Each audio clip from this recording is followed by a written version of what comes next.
Welcome back, everyone. This is TreyCon here, the gaming statistician, and for today's episode, I just really want to give a few quick tips that I think will really help new players to Dungeon Boss. And it's always good to hear it as a more senior player as well, somebody that's been playing for a while. But I think these are really going to be helpful for new players, especially with some of the new updates. So the very first thing I'm going to talk about is quests. So you really want to make sure you're doing your quests every day, especially your guild quests.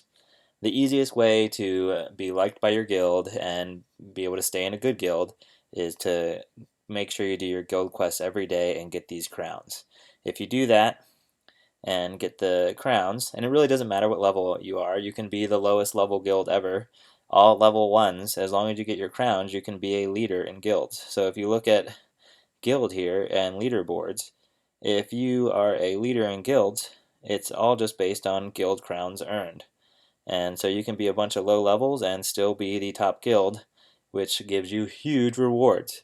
Now, of course, being the number one ranked guild is going to be very difficult, and 50 really dedicated people.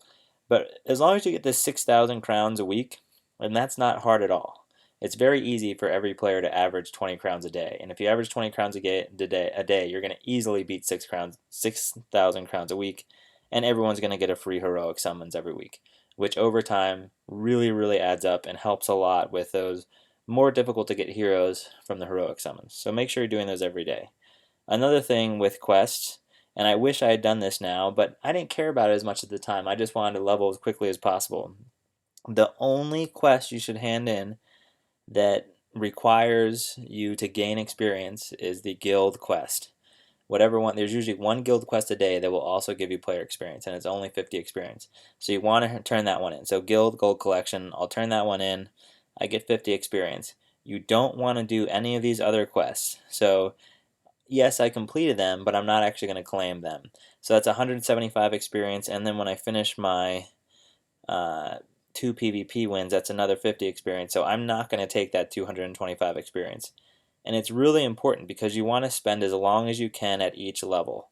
The longer you spend at each level, and you level up more slowly by not getting experience, the more stars you can get for your heroes, the more ascensions you can get for your heroes, and the more gold you can use to get your heroes' abilities up and levels up with potions. With better heroes, yes, you're going to be able to do a better job in raids against like level players, but most importantly, you're going to be able to do a better job in the Tower of Ponage. And if you have nicely leveled heroes for your level, so you slow your leveling down, then the Tower of Ponage will be much easier. And if you do well in the Tower of Ponage, you can get it's 200 gems for beating this last floor, but you also get another 100 gems for beating another floor. And you get things like honor scrolls, celestial evos, and 300 gems a day. And 300 gems a day is huge. That gives you every 10 days you can do every 9 days, every 9 days you can do a heroic summons, 10x heroic summons, and that will give you one automatic hero unlock.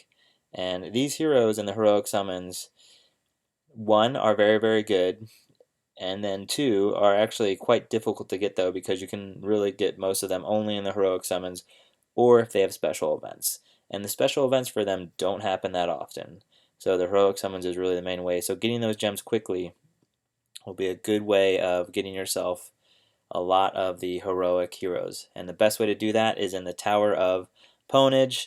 Make sure you do not hand in any of these quests that give you experience. So I've stopped doing that. I've slowed down my leveling. Hopefully I'll get to be able to do better and better and at these different levels in the Tower of Ponage and the my dungeon. Also, make sure that you are focusing on doing the celestial events whenever they're available. So it can be kind of expensive, but I recommend doing Evo Island every time it pops up. Yeah, it's 15 stamina, but the game, ever since the update, it's a lot easier to get stamina. You can get stamina now from 3 stamina from the sparklies that you touch, and then also you get stamina from the Tower of Ponage. There's just way better ways to get stamina now. So make sure that you're going ahead and doing this Evo Island every day. Evos are really difficult to get, and over time Just makes a lot of sense to add that up. Make sure that you are also, every day that you can do this, do the gold island. It's free. Make sure you do it. It's free. So it's free gold. Make sure you do that every day. And then finally, I have 2 more tips.